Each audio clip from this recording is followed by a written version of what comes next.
परिचय बता दीजिए। मैं Rana Anwar, national football player. इस बेनियाबाग से मैंने फ़ुटबॉल सीखा। यहीं से फिर मैं स्पोर्ट हॉस्टल बरेली में 7 साल था, वहाँ फुटबॉल की दीक्षा प्राप्त की। उसके बाद मैंने यूपी से 15 नेशनल, हर एज ग्रुप का नेशनल खेला, जिसमें 2 बार मेरे कैप्टनशिप में यूपी गोल्ड मेडल रही, 1988 में और 1989 में जो है। समस्या ये है कि पहले तो इन लोगों ने जो ग्राउंड दिखाई, मतलब जो मैप दिया था उसमें पूरा दिखाया कि हम फुटबॉल ग्राउंड दे रहे हैं आपको, और फुटबॉल ग्राउंड का एक मानक होता है। कोई भी गेम अगर खेलते हैं तो जैसे फुटबॉल में फुटबॉल खेलते हैं तो उसकी भी एक मानक होता है कि 27 से 28 इंच उसका जो है सर्किल फेरा होना चाहिए, 396 से 456 ग्राउंड तक उसका वेट होना चाहिए। उसी तरह ग्राउंड का भी होता है कि मैक्सिमम और मिनिमम दोनों होता है कि ज़्यादा से ज़्यादा कितनी बड़ी होना चाहिए, लंबाई कितनी होना चाहिए, चौड़ाई कितना होना चाहिए। तो हम लोगों की जो इनसे बात हुई थी, इन लोगों ने कहा था कि मैं आपको फुल ग्राउंड दूंगा जो है, और ये अंदर हम लोग उसमें थे। चूँकि हम लोग खिलाड़ी आदमी हैं, हम लोगों ने पूरा सहयोग किया इनको कि भाई ये पार्क सुंदरीकरण हो जाए। और भी लोग आते हैं, टहलते हैं, जो गंदगी रहती थी वो तो हम लोग खुद ही अपने क्लब के फंड से बनाए, स्पोर्टिंग क्लब के फंड से हम लोग इस जो आप ये पूरा देख रहे एरिया जो है ना, इस एरिया को हम लोग हमेशा कवर किए रहते थे। 2 स्टाफ हमारे रहते थे, हमारा अपना बोरिंग था जो है, कोई सरकारी मदद नहीं थी, ये प्राइवेट फंड बनाया स्पोर्टिंग की तरफ से था। अब जो ऐसा सुनने में आ रहा है, वो कह रहे हैं लोग मीडिया में कि हमने आपको ग्राउंड दे दिया। तो फुटबॉल ग्राउंड मेरे भाई 180 बाई 120 गज में होता है, तब जाके उसमें आप नेशनल इंटरनेशनल खिलाड़ी पैदा कर सकते हैं, या कोई खिलाड़ी। ये छोटा सा 5 पे साइड 4 पे साइड जिसकी कोई वैल्यू नहीं, इवन यहाँ तक जो है फुटसॉल जो है 7 साइड का हो रहा है, उसकी भी मान्यता ऑल इंडिया फुटबॉल फेडरेशन या इंटरनेशनल फुटबॉल फेडरेशन की तरफ से नहीं है, समझे। अब इसमें जानबूझ के जो है ये जो चीज़ें ज़रूरत नहीं है आप उठा के देख लीजिए जो है, जैसे कि मतलब साइड में जो है इस जगह को, इसका क्या मतलब, इसको पीछे भी करके अगर वो कर देते तो हमारी ग्राउंड पीछे में पूरा मिल जाती है हमारी। 180 बाई 120 की जो है चौड़ाई उसकी 80 गज होती, लंबाई 120 होती। नहीं अगर 120 होती तो मिनिमम लंबाई 110 हो जाती और जो है चौड़ाई 70 हो जाती, तो भी हमारा चल जाता। लेकिन उसको इतना छोटा कर दिया जो है कि सिवाय 5 साइड के कुछ भी नहीं करते।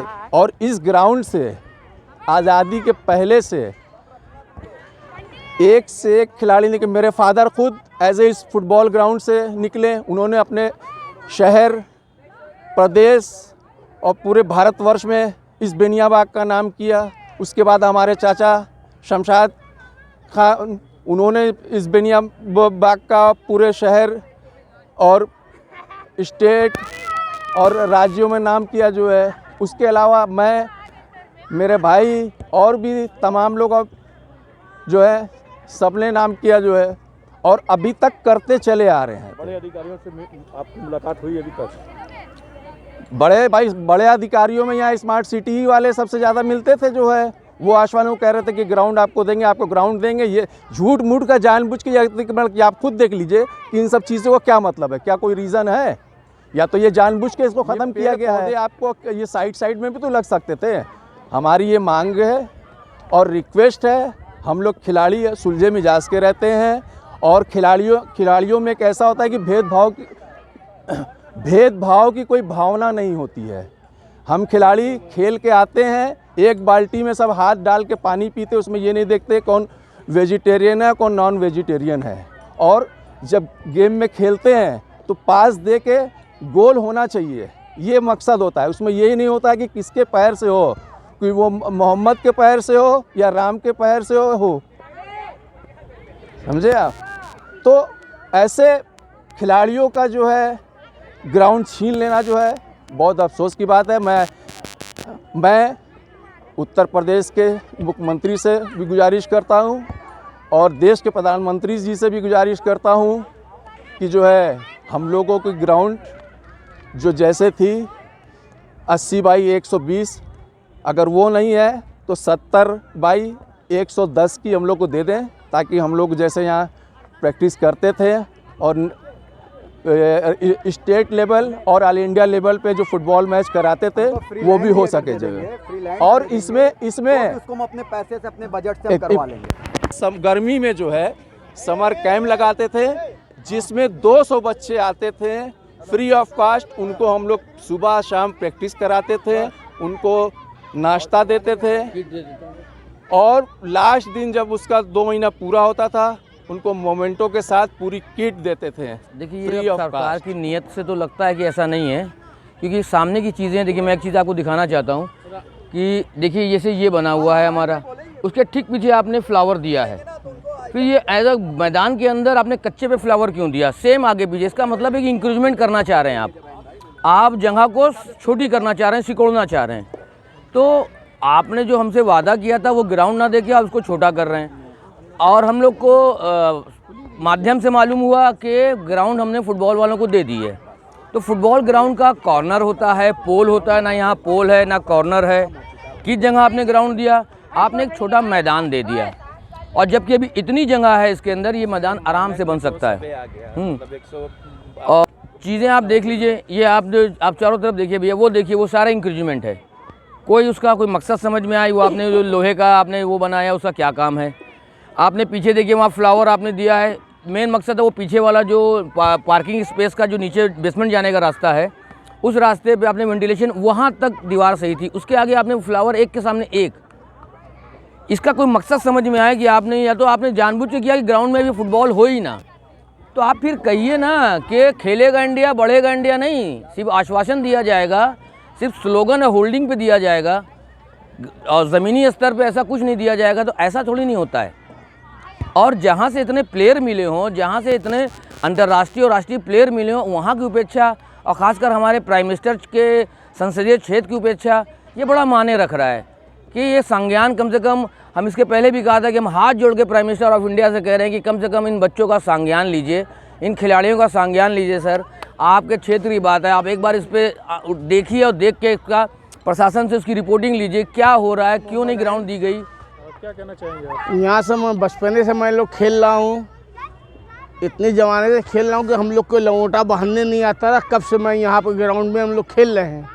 एक अच्छे खासे मैं लोग गोलकीपर थे, बनास स्पोर्टिंग मदर स्पोर्टिंग के गोलकीपर थे, और उस टाइम में खेल रहे थे, ये एकदम सुनसान ये था, लेकिन बनास स्पोर्टिंग क्लब वाले ने इस ग्राउंड में बहुत मेहनत किया।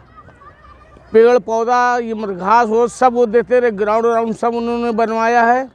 हम सरकार से सिर्फ इतना चाहते हैं कि हमारी ये ग्राउंड दे दें हमें, मुझसे उनसे कोई वो नहीं है। ये जो पार्किंग और की ये जो बनाया हुआ है फुलवारी वाली, इसको थोड़ा हटा बढ़ा के हमारी जो साइज़ की ग्राउंड दे दें। 80/20 नहीं, 40 नहीं देते हैं, कुछ कम कर दें उसके अंदर। इस समय तो बहुत बच्चे हैं, आप भी देख रहे हैं, बहुत बच्चे नई छोड़ी ग्रह से नहीं आ पाते, सुबह आते हैं, लेकिन बच्चे तो 100-150 ऐसे ही आ जाते हैं। और बनास स्पोर्टिंग से न जाने कितने प्लेयर यहाँ से निकल चुके हैं खेलने में। अभी हमारा एक भतीजा जो है कहाँ खेल रहा है, वो नवालम भाई वाला स्पेन खेल रहा है, वो इसी ग्राउंड का पैदा हुआ, इसी में स्पेन के मैड्रिड का। मैं सरकार से सिर्फ इतना हाथ जोड़ से चाहता हूँ कि हमारी ग्राउंड हमें दे दें, मुझे कोई और कुछ नहीं चाहिए। जो बना है ठीक है, हम भी उनका सहयोग करेंगे, लेकिन हमारी ग्राउंड हमें दे दें। है तो हम लोग यहाँ बचपन में खेले हैं, वो थोड़ा दूर पड़ता है, और यहाँ हमारे ये एरिया में घर के बगल में ये हमारे है। फर्क कितना है। बहुत अच्छा क्वेश्चन किया कि सिगरा स्टेडियम भी बगल में है। आपको मालूम है फुटबॉल कौन खिलाड़ी खेलता है? फुटबॉल जो सबसे गरीब घर का बच्चा होता है वो फुटबॉल खेलता है, समझे? और वो भी नंगे पैर से वो शुरू करता है। और हमारा क्लब वो उन बच्चों को, जैसे आप ये बगल में देख लीजिए, जो है ये तमाम ये जो बच्चे खेल रहे हैं, आप ये देख लीजिए, ये तमाम बच्चे आप देख रहे हैं ये। अब इससे पहले यही बच्चे जो है, और इससे भी ज़्यादा बच्चे जो है किट में आया करते थे और डिसिप्लिन में रह के वार्म अप करते थे।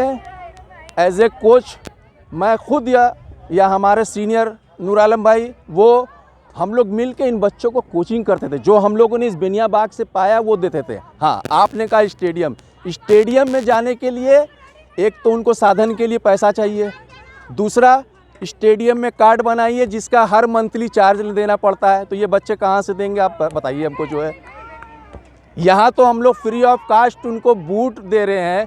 आप स्टेडियम में जाके देख लिए, अगर स्टेडियम में 100 बच्चे रहते होंगे तो इस बेनिया बाग का इतिहास रहा है कि हमेशा समर कैंप में 300-400 और पर डे रेगुलर 150-200 बच्चे हमेशा यहाँ खेला करते थे। सुबह हम बता दिए सब कि हम उनको हर चीज हम लोग अपने पास, सारी किट्स, मतलब जो लड़के स्टार्ट करते थे खेलना जो है ना, उनको बूट से लेके जर्सी, मोजा, निक्कर, इवन यहाँ तक ट्रैक सूट भी दिया जाता था। और जो गरीब घर के लड़के रहते तो उनको रोजगार भी दिया जाता था, जान पहचान की दुकानों पे उनको बैठा दिया जाता था जो है।